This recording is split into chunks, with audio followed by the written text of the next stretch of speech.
Okay. Okay. Good afternoon, everybody. I hope I'm audible to you all.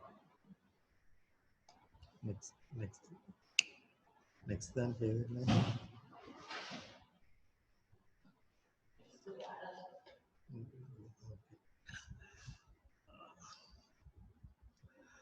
I'm Dr. P.V. Rao, Associate Professor in Orthopedic Department, talking to you. If you remember, you are final year students now. So you are going to appear for final examinations, gynec surgery and medicine at the end of this ninth session. And probably with all the luck, next year this time, you will be holding MBBS degrees in your hand.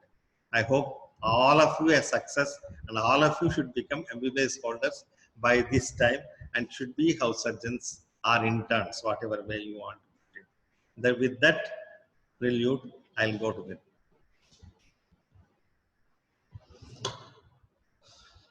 Sometime back, before you started for your ENT ophthalmology and community medicine examination, we were talking about spine. First, we had talked about trauma of the spine, then disease of the spine. In the disease of the spine, we have covered TB spine and cervical spondylosis, lumbar spondylosis, cervical disc disease, and lumbar disc disease. At that, you broke away for your examinations, and we wanted to restart in March. Unfortunately, due to this situation, it has not started. We are restarting. The topics remaining behind, I'll try to cover and finish this fine in this session. The topics which are going to be covered in this session are spondylolisthesis, spinal canal stenosis, deformities of spine, kyphosis and scoliosis, seronegative spondyloarthrosis or ankylosing spondylitis, and congenital affections of including cervical and malignancies, that is secondaries of the spine. That's what we are going to talk today. Spondylolisthesis. What is spondylolisthesis? It is slipping of one vertebra over the vertebra below. One vertebra below the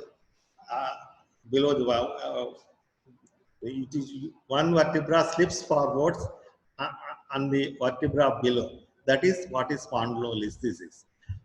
Usually, it is translation of one spinal segment over the other. Usually, it occurs between L4, L5 and L5, S1. Normal disc, laminae, facet joints constitute the locking mechanism that prevents slipping of the vertebral body. If there is any defect in any of the above things, this listhesis occurs. The topic is a question for you in the final year examination, so you should remember more about this spondylolisthesis. It's a long question by short question. Forward shift occurs only when the mechanism fails. Pathology. Normally, the posterior elements, pars intra-articularis, prevents the forward slipping of the vertebral body. Usually, bilateral or unilateral may be there. Bilateral will accentuate the slipping of the unilateral will cause slipping, but also sometimes rotation may happen. With forward slipping, there may be pressure on the dura. When once the vertebral body above slips forwards, it narrows the spinal canal.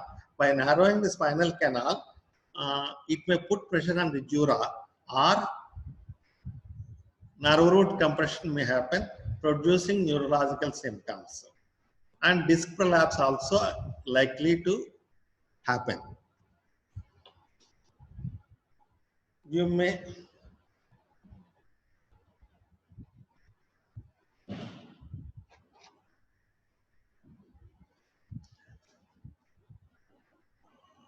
may wonder what the pars intra-articularis is.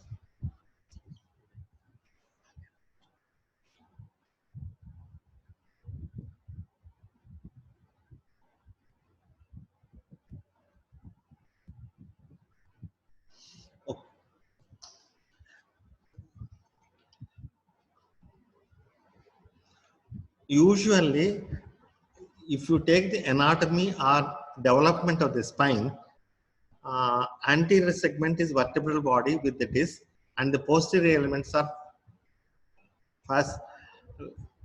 pedicles, facet joints, laminae, spinous process, and transverse process. Usually, in the development, the anterior bodies, that is, the vertebral bodies and disc will develop from sclerotomes. A pair of sclerotomes will join together to form the vertebral body.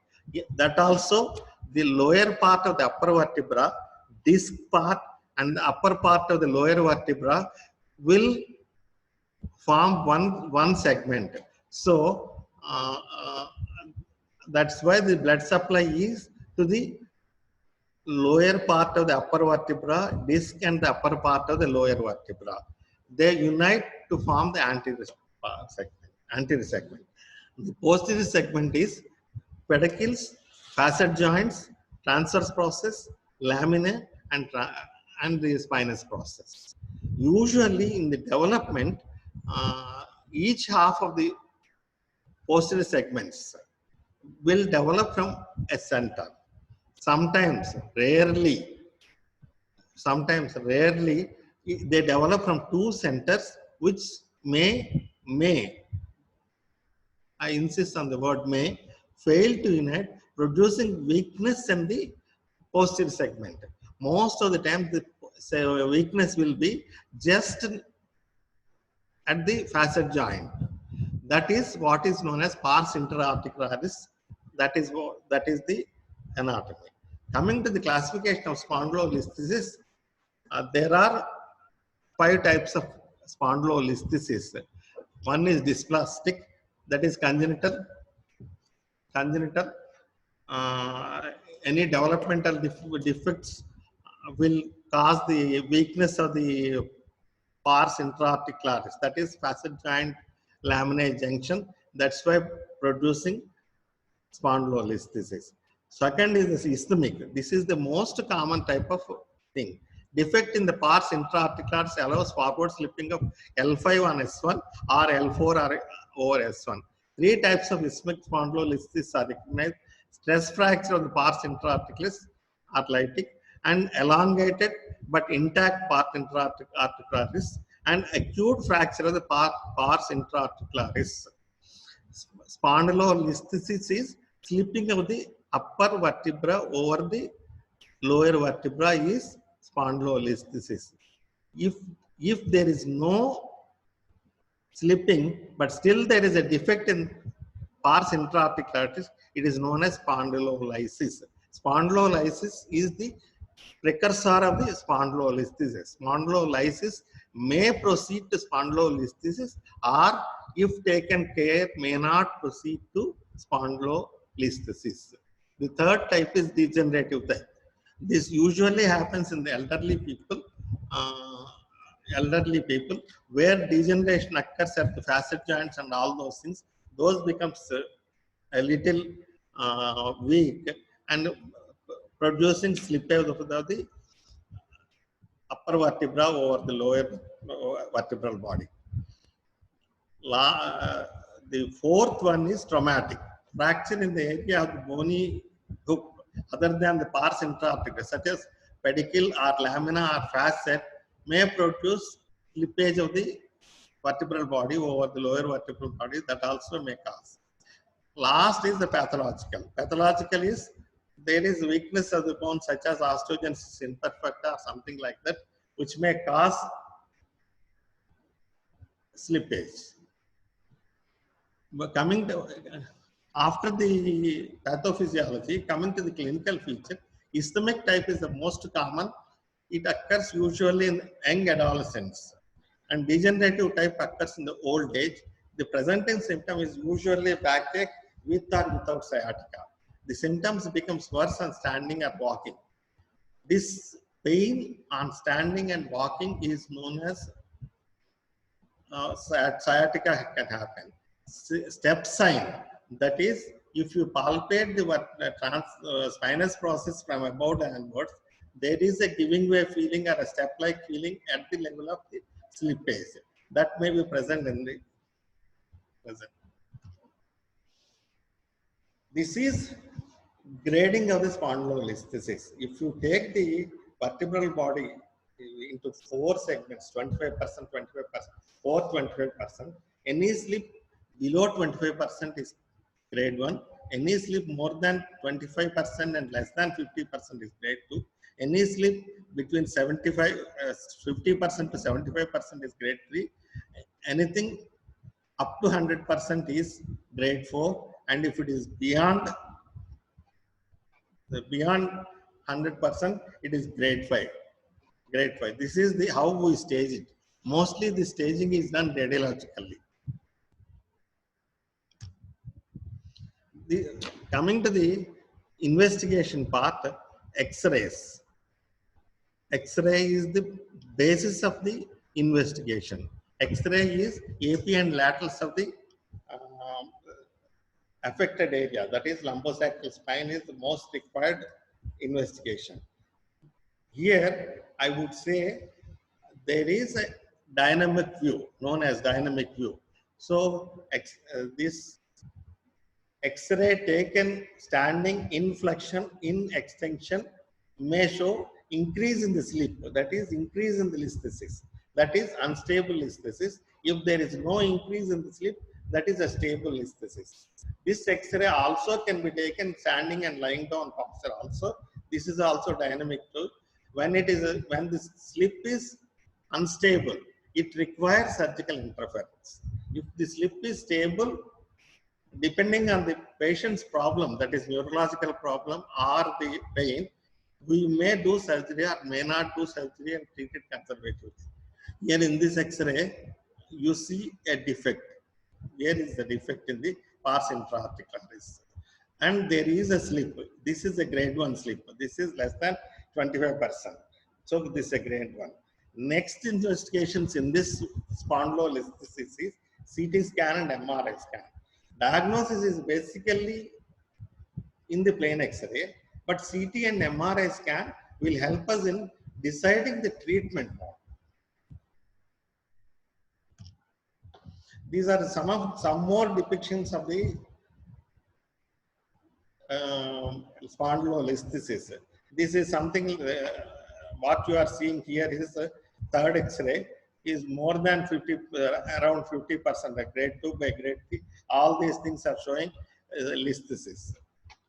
This X-ray, AP and lateral, this can be taken in flexion, in extension while standing.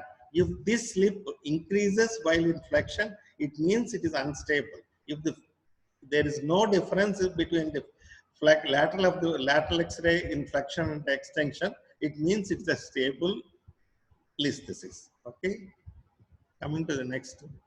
Here is I have included it in the presentation because this is a sharp notes for you in your examination. Most of the times we don't do oblique view of the spondylolisthesis clinically, but still it is here. Oblique view of the cervical spondylosis shows this is a normal view showing a Scottish dog. This is how it looks like. Here it is this is a diagrammatic representation. This is the real X-ray. If it is the lysis, only collar will be seen for the dog, and if it is listhesis, there is a break in the neck. That is Scottish dog sign, which is a short notes for you in your examination. Coming to the treatment, I told you that there are two types of listhesis, that is stable and unstable, symptomatic and asymptomatic, and lysis. If you diagnose and if you recognize at the stage of lysis, that is without slippage, if you diagnose lysis of the spondylolisthesis, you have to treat it conservatively, see that it won't slip forwards. That is the aim of the treatment if you diagnose the spondylolisthesis at the stage of lysis. So how you do it? You give a lumbosacral corset and give sacral erector spinae strengthening exercises. That's how we can do it. And even with all the treatment, if it proceeds to slip and produces symptoms, treatment is required. And the treatment is again conservative or surgical. Conservative is rest to the thing, and extension exercises or some flexion exercises can become physically less demanding job. Ask the patient mostly to avoid forward bending is one of the advices which we give to the listhesis patient, because forward slipping is likely to increase with flexion of the spine. Operative treatment is if there is a neurological deficit, if there is a persisting pain with conservative treatment, we do operate. Operative treatment is fixing the affected segment with CD fixation with or without a cage, and discardectomy may be needed. Most of the times during surgery, the slip may be corrected or may not be corrected, it does not matter. Coming to the next topic which I would like to talk is spinal canal stenosis. The term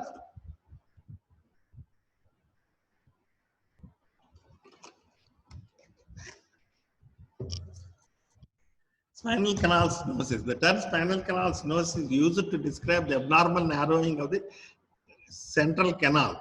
Lateral recesses and or intervertebral foramina are narrowed. It can be in an anterior posterior dimension or in a transverse dimension. Stenosis. If stenosis happens, this room for the structures inside the spinal canal is narrowed, so there will be suffocation for the structures in the spinal canal, producing symptomatology. So, supposing for an example, if a small room contains about 3 to 4 persons, they will be breathing easy. If the same room contains about 50%, they will be having breathlessness. Like that, if the spinal canal is narrowed, it produces suffocation of the cauda equina and produces symptomatology. That's how I have simplified and explained how it works. Causes of it is congenital vertebral dysplasia, that is achondroplasia or hypochondroplasia, chronic disc protrusion, or paradiscal fibrosis or ossification, displacement and hypertrophy and osteoarthritis of the epiphyseal joint. Epiphyseal joints are otherwise known as facet joints. Hypertrophy, folding and ossification of the ligamentum flavum, bone thickening due to Paget's disease, spondylolisthesis. All these can cause spinal canal stenosis. Most common cause is thickening of the ligamentum flavum and disc prolapse are the most common causes of spinal canal stenosis. In the picture you have seen the measurement of the anterior posterior diameter and transverse diameter. If they are narrowed, it clinches the diagnosis. MRI scan will give the dimensions of the spinal canal, and with that we diagnose the spinal canal stenosis. Clinical features. Clinical usually affect the older people because of degeneration and degenerative disc prolapse and ligamentum flavum thickness. They are likely to have this spinal canal stenosis, and the main thing is neuroclaudication is the one which is most important feature of the spinal canal stenosis. What is neuroclaudication means? It is on walking patient will be having pain. There are two types of claudication. One is a vascular claudication which happens when there is an arterial ischemia. Other is neuroclaudication when there is a spinal canal stenosis. Here is the differences between the neuroclaudication and vascular claudication. I have put it in a table. Pain. In a neuroclaudication, it is worse on standing. In vascular claudication, it is relieved by standing. Numbness. Numbness is present in neuroclaudication. In vascular claudication, numbness is absent.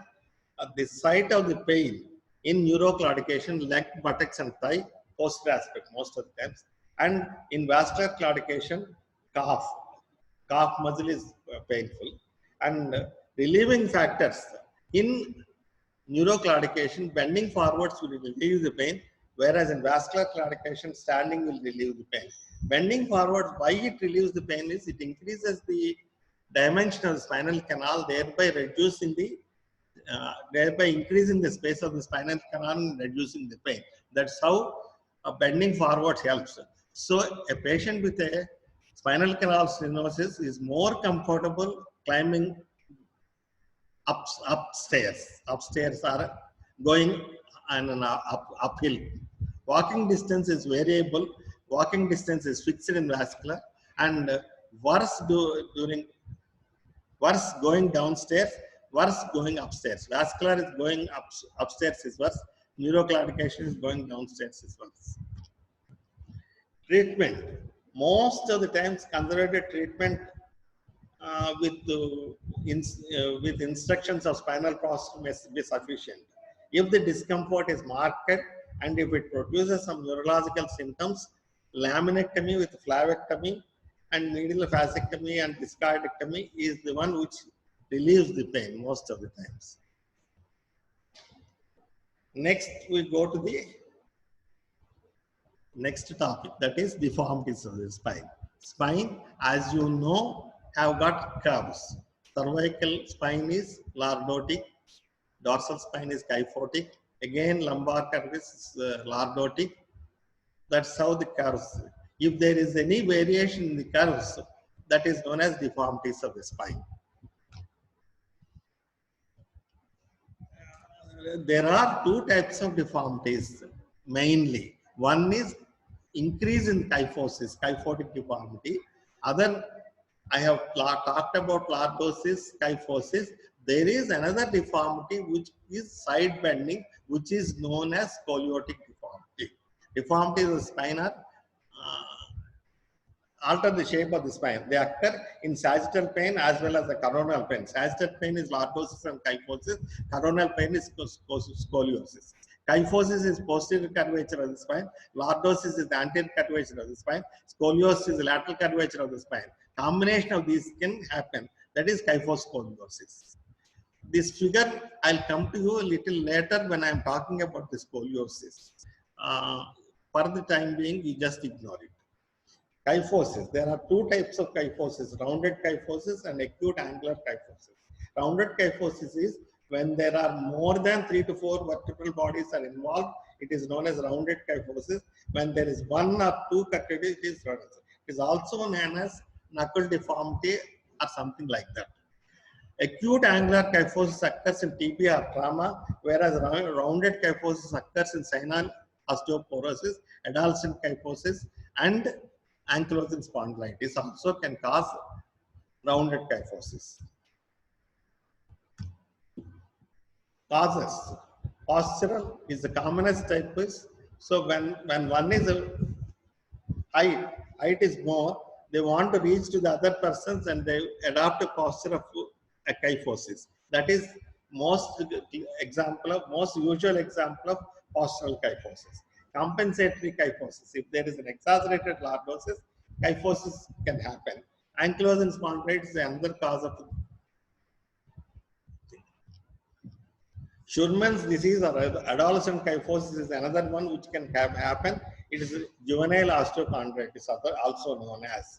It is mostly common in thoracic spine. It is characterized by anterior wedging of more than 5 degrees of at least 3 vertebrae. Clinical features is diffuse pain in the dorsal spine can happen. This is X-rays of kyphosis. This is X-ray of the kyphosis. Radiological features we are showing it to you, and senile kyphosis is age related. As we grow old, our bones will lose their resilience, becomes osteoporotic, and osteoporotic fractures can happen in the anterior part of the vertebral bodies, thus producing senile kyphosis. That is another way of putting it. Treatment wise, most of the times postural coming back to the kyphosis treatment part, if they are asymptomatic or there is no neurological deficit means mostly can be treated conservatively. If they are symptomatic, surgery may be required, that is decompression of the affected segment and fixing it with instrumentation, that is CD fixation may be required. Coming to the scoliosis, this again is another question for you in the final university examination. So,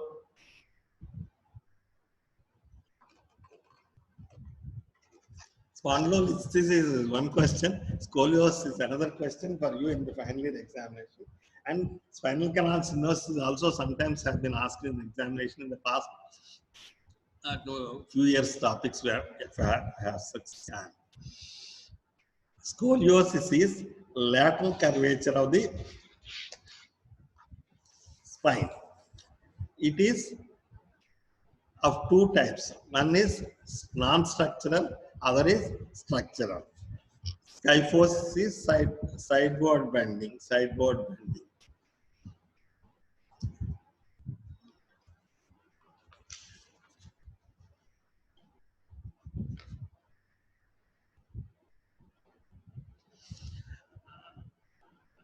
Non-structural kyphosis is there won't be any structural changes in the vertebral bodies or things, and most of the times non-structural scoliosis will get corrected with forward bending.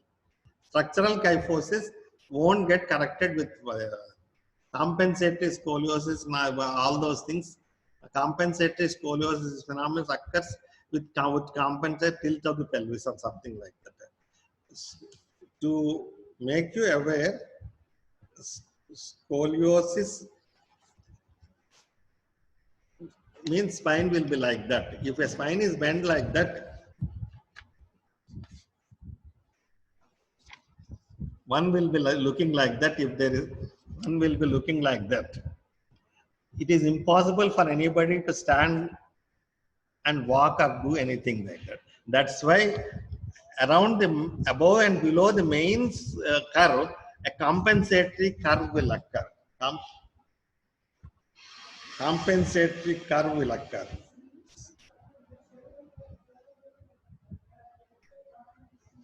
So, above the curvature, there is an opposite bend above and below, so that person becomes straight. That is how you can understand.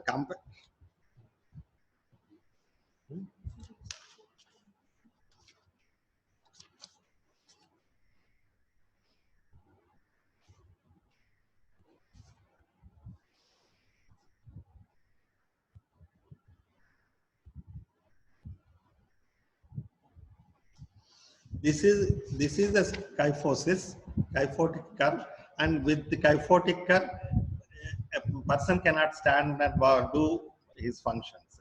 When the compensatory curve occurs in the opposite direction, legs will come straight and head will come straight, and he can function normally. Okay.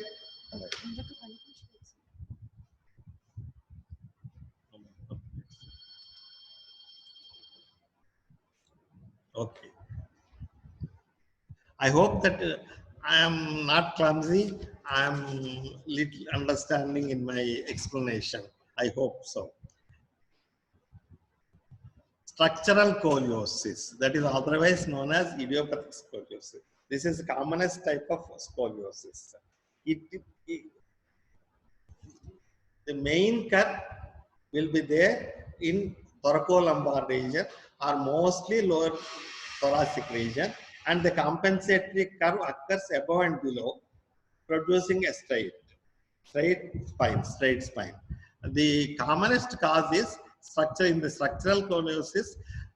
Developmental defects of the vertebral bodies is the commonest cause. Hemivertebra or anything muscular imbalance or something like that can cause the scoliosis. This is the commonest. Idiopathic cause is not known. It may be it begins during infancy and childhood and adulthood. Deformity is most obvious in thoracic scoliosis because of the formation of the rib hump. What I mean by the rib hump is If there is a thoracic kyphosis, the convexity side, the ribs will project and form as a prominence on the underside. That is rib hump. Usually, if you take the scoliosis, there is a convexity and concavity. The vertebral body moves towards the concave side, and the posterior elements, that is the spinous process, moves to the opposite side or concave side. That is how it happens. These are all the points which I will go through fast. Deformity is most obvious in thoracic scoliosis because of the formation of the rib hump. The lumbar region, even moderate curve, goes unnoticed because it gets masked by compensatory curvature adjacent parts of spine. Idiopathic curve progresses until the cessation of the skeletal growth. The idiopathic scoliosis progresses till the skeletal maturity. Congenital scoliosis. The causes of congenital scoliosis is hemivertebra, block vertebra, unsegmented vertebral bodies. Paralytic scoliosis is poliomyelitis, cerebral palsy, and muscular dystrophy. These are the causes of scoliosis, structural scoliosis. The pathology, I have already explained in brief. Primary curve, secondary curve. In the primary curve, vertebral body moves towards the convex side, and the posterior elements move to the concave side. This may get associated with kyphosis also. Scoliosis may get associated with kyphosis also. Commonest types of curvaceous, thoracic scoliosis, thoracolumbar scoliosis, lumbar scoliosis, cervicothoracic scoliosis. These are some of the common types of scoliosis. Clinical features.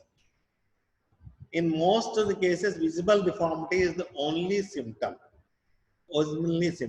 Pain is occasionally a feature in adults with long-standing deformity. And in severe long-standing cases, sharp angulation of spinal cord over the apex of the curve may result in interference of the cord functions leading to this.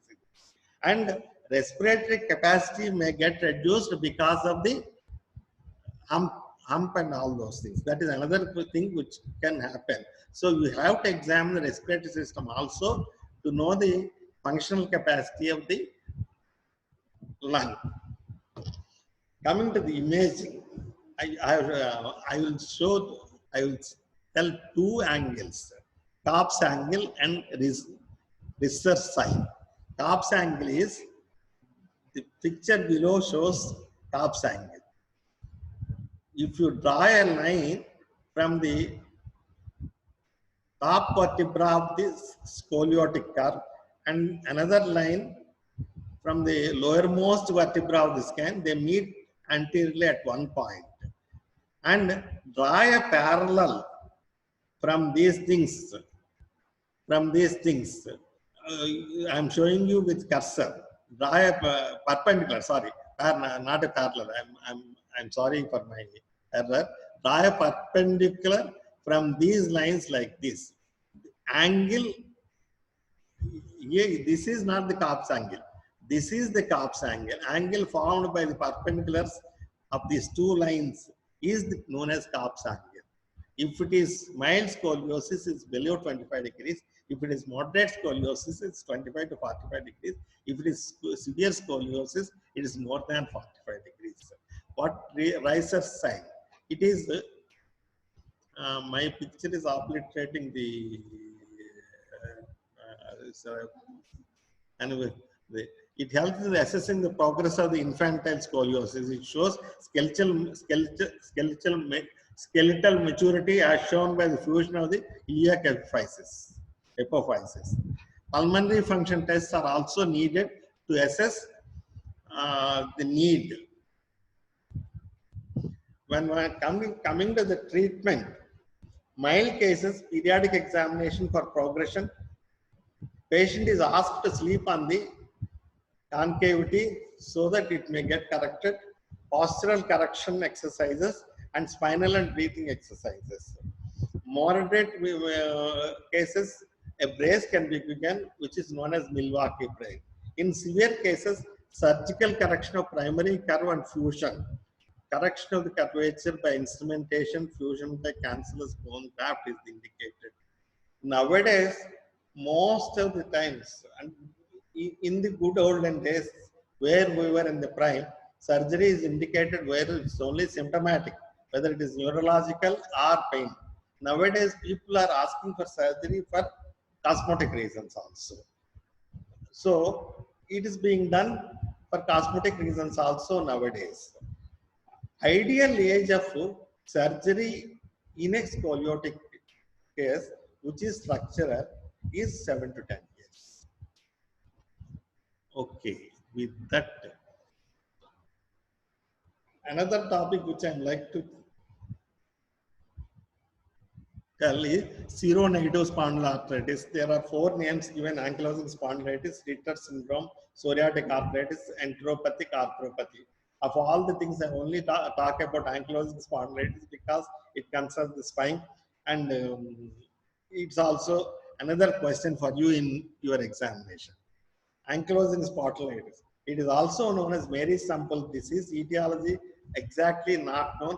Genetically determined disease. Disorder with immunological abnormality. It is associated with HLA-B27 in most of the cases. You may know HLA-B27 and B24 are the 2 things which are being done. HLA-B24 is positive in rheumatoid arthritis. HLA-B27 is positive in ankylosing spondylitis. Not always. It usually is positive. It runs in families. Males are most predominantly affected. It's a disease which starts in the 3rd decade and progresses slowly. 2 types of lesions are found: synovitis of diarthrodial joints, joint inflammation, and fibrosis joints and of syndesmotic joints and tendons. Synovitis of the sacroiliac joint and vertebral facet joint causes destruction of the articular cartilage and periarticular bone. The costovertebral joints also are frequently involved, leading to the diminished respiratory excursion. Here, I would like to tell you a point is, most common type of ankylosing spondylitis starts at sacroiliac joints and ascends upwards. And there is a rare variety which starts in the cervical spine and descends down. Rare. Descending type of ankylosing spondylitis is a rare variety, whereas ascending type, that is starting in the sacroiliac joint and ascending up, is the commoner type. And ankylosing spondylitis, by virtue of it's also known as bamboo spine because it gets fixed. It produces deformities of the hip and knee joints, producing some difficulty in walking and standing and doing things.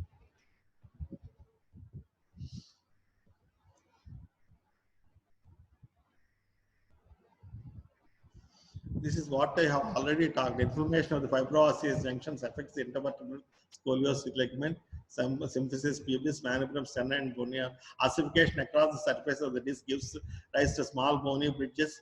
Inflammation of the ligaments and tendons occurs in particular at the sites of their insertion, that is the enthesopathy. In later stages, fibrous ankylosis followed by bony ankylosis occurs in ascending type sacroiliac joint. The ossification of the anterior longitudinal ligament and posterior longitudinal ligament are most common. Descending type is otherwise known as Marie-Stumppel's disease. Clinical features: males predominate, 3rd, 4th decade, progressive disease, diffuse backache, worse in the early morning, it gets relieved with activity. Pain and swelling of the hip and ankle can happen. Deformities of the hip and spine at the later stages. Movements of the entire spine is restricted.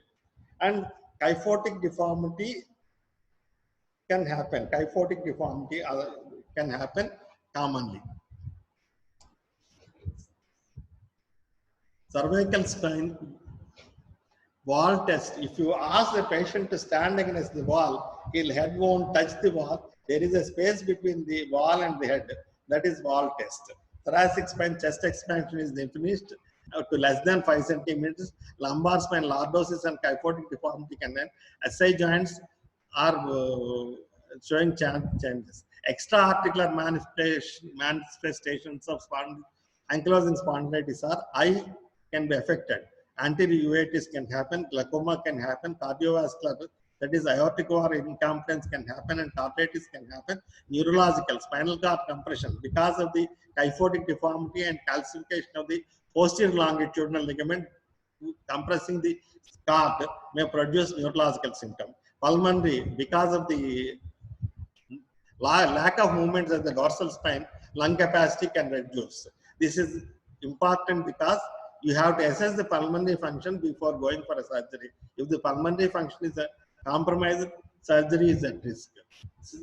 Systemic is osteoporosis, amyloidosis, later stage bamboo spine is the one which is. This is the question mark question. That's what I have told you. The person on here, if he stands against the wall, his head touches. Whereas the person here, his head won't touches. That is one of the typical signs of ankylosing spondylitis. Coming to the Sober's test, this is again, if you draw a line at the venous dimples or upper margin of the both the sacroiliac joints and draw 10 centimeter supports and ask them to bend forward, the excursion will be reduced. That is Sober's sign. Modified Sober sense is little change in it. Lab tests, when it comes to investigation of ankylosing spondylitis, elevated ESRs and CRP will be positive, RA factor will be negative, HLA B27 is positive, X-ray findings.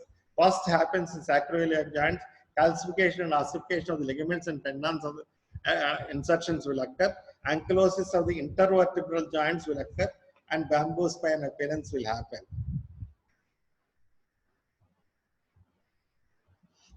This is X-ray of the bamboo spine. This is X-ray of the bamboo spine. There is a calcification of the anterior spinal segment. This is also again showing sacroiliac joints are showing changes, ankylosing spondylitis changes. Management. Aims of the management is relief of pain or control of pain, maintenance of joint mobility, prevention of deformity. In good olden days, we have seen many people bending almost like old women like this. We have to prevent this and make the patient stay erect till the end of his life. Prevention of deformity, lifestyle modification. Conservative treatment is mostly physiotherapy and occupational change and deep breathing exercises. Breathing exercises are important because ankylosing spondylitis will reduce the respiratory capacity, thereby causing SOB. Prolonged periods of inactivity to be avoided. Yoga or exercise or physiotherapy, whatever you want to put it, you can put it. Hard bed, supine position using a single pillow is the one which is advised. Treatment. Coming to this, to control pain, NSAIDs can be given. Steroids are sometimes indicated. Disease modifying anti-rheumatoid drugs are sometimes indicated. Anti-TNF drugs are used to control the disease. Surgical management is rarely required. If required, it is due to neurological symptoms. Multiple spinal osteotomies with fixation of the spine is the one which is required. Anterior approach surgery is also indicated, but it is now very hazardous and not usually being done. Differential diagnosis, low backache, lumbosacral strain, lumbosacral diseases, fluorosis, seronegative spondyloarthritis, Reiter's disease, psoriatic arthritis, ankylosing prosthesis are the things which are. Before thank you, I'll just talk 2-3 minutes about something which I have not included as slides.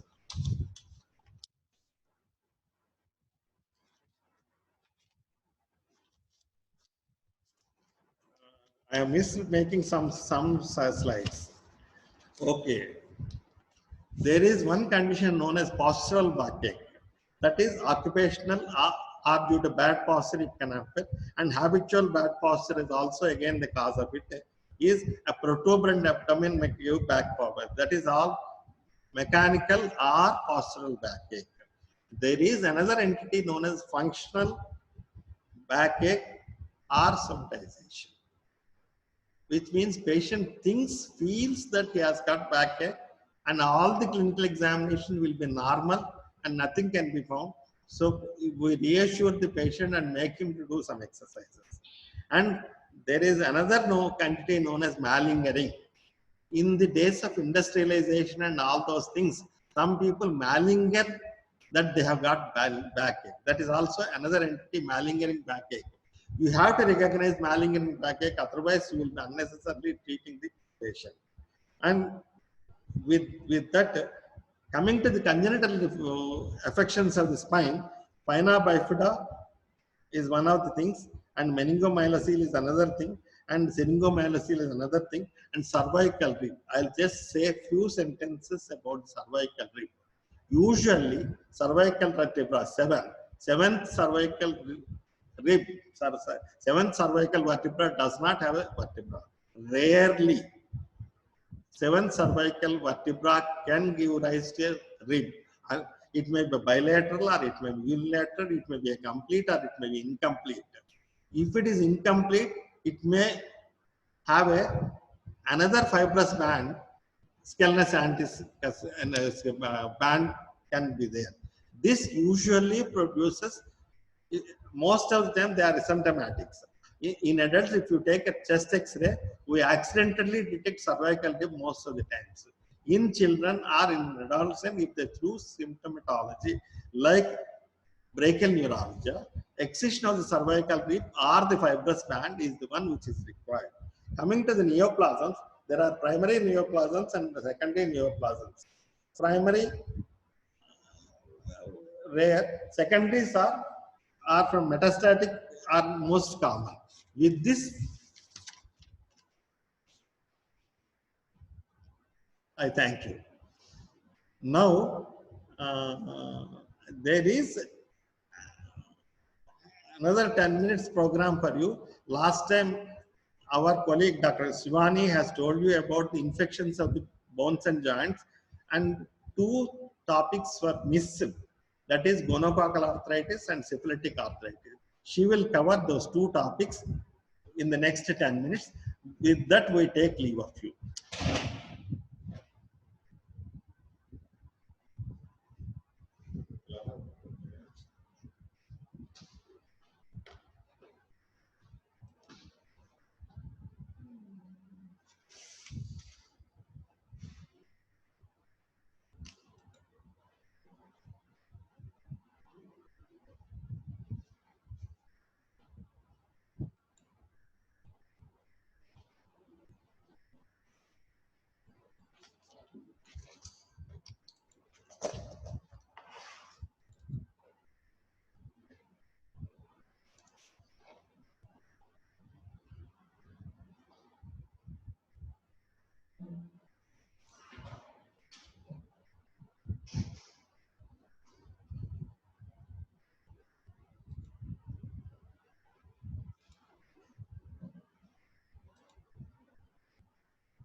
Good afternoon.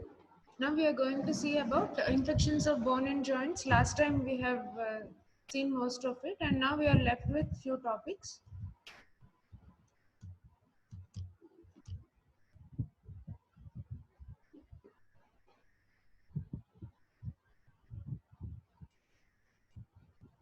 So first one is gonococcal arthritis. It is caused by Neisseria gonorrhea. It is the most common cause of septic arthritis in sexually active adults. In sexually active adults, Neisseria gonorrhea is the commonest cause of septic arthritis. And coming to the two types of clinical disorders, one is disseminated gonococcal infection and the other one is septic arthritis of a single joint.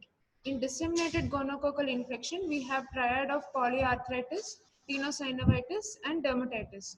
Sometimes both these syndromes, that is disseminated gonococcal infection as well as septic arthritis of a single joint, can occur in the same patient. And there will be slight pyrexia and DSR count will be increased and WBC count will also be increased. And when you come to the history, there will be history of contact over past few weeks and different genitourinary symptoms will also be present. And the treatment is rest and appropriate antibiotics and aspiration of the joint, and if necessary, arthrotomy should be done. And coming to the next topic, we have syphilitic lesions of the bone. Syphilis is caused by spirochete treponema pallidum. Generally, it is acquired during sexual activity by direct contact with infectious lesions of the skin or mucous membrane. And the infection, it spreads to the regional lymph nodes and then to the bloodstream.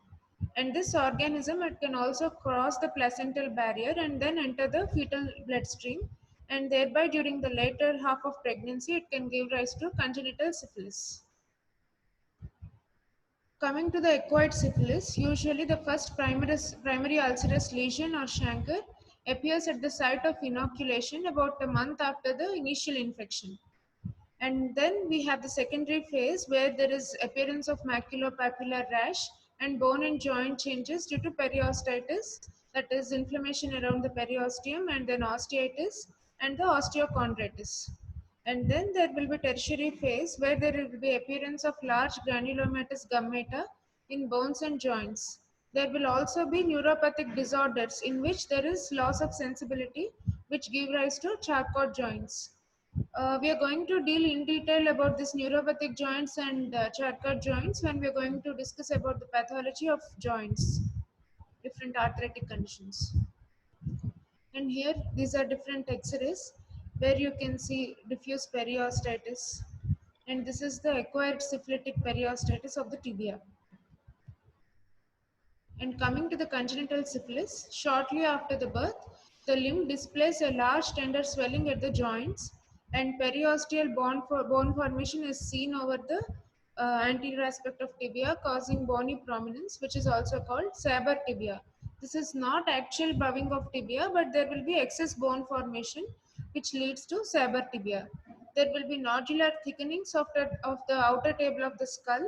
These are called Parrott's nodes.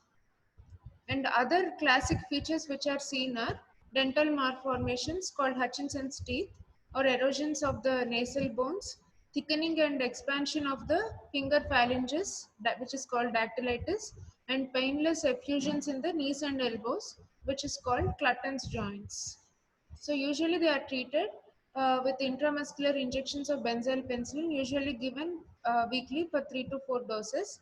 And late lesions will require high dosage of intravenous penicillin for a week or 10 days. And now coming to the summary, we have seen about septic arthritis in our last class. It is one of the orthopedic emergencies, and as soon as a patient presents with septic arthritis, immediate aspiration should be done and the fluid should be sent for synovial fluid analysis as well as culture and sensitivity, and appropriate antibiotics should be initiated. After sending for culture and sensitivity, we can start on empirical antibiotics, and then when we get the culture and sensitivity report, appropriate antibiotics can be initiated. Rest should be given, and to prevent deformities and to control pain, traction should be applied to the limb. So these are all the different line of treatment of septic arthritis. If it is neglected, there will be destruction of the joint, which leads to finally leads to bony ankylosis. And then the septic arthritis is one of the orthopedic emergencies and should be attended immediately. And then we have acute osteomyelitis, where children are most commonly affected, and then chronic osteomyelitis, just refreshing. Sequestrum and involucrum are seen We have seen in detail about them in our last class, and they are the hallmarks of chronic osteomyelitis. Clinically, discharging sinuses which are adherent to the underlying bone, and there will be skin changes and irregularity and thickening of the bones will be present due to repeated cycles of inflammation. All these changes are seen. So with this we conclude the infections of bone and joints, spine and general orthopedics are over, and we're going to start trauma from the next session. Trauma, pelvic trauma we're going to see, and after that individual upper limb and lower limb trauma will be dealt. And then you may mail your questions to the following email IDs. The first one is the email ID of PV Rao sir, and second one is mine. You can mail your queries to this email IDs. Thank you. Any doubts, you can post it in the chat box.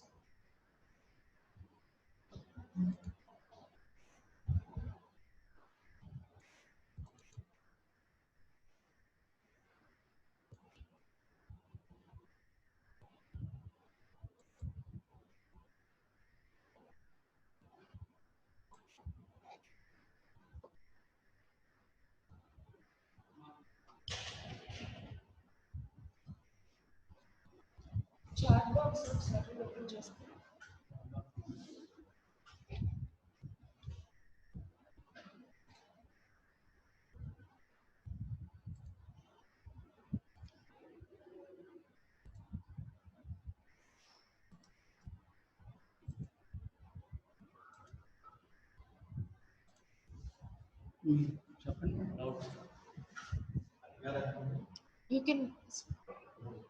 You can post your queries in the chat box.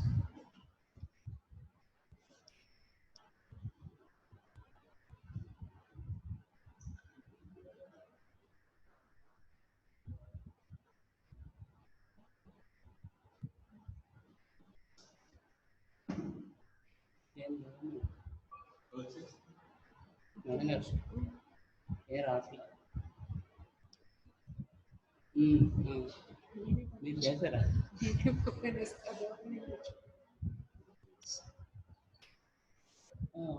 ఉంటారు కదా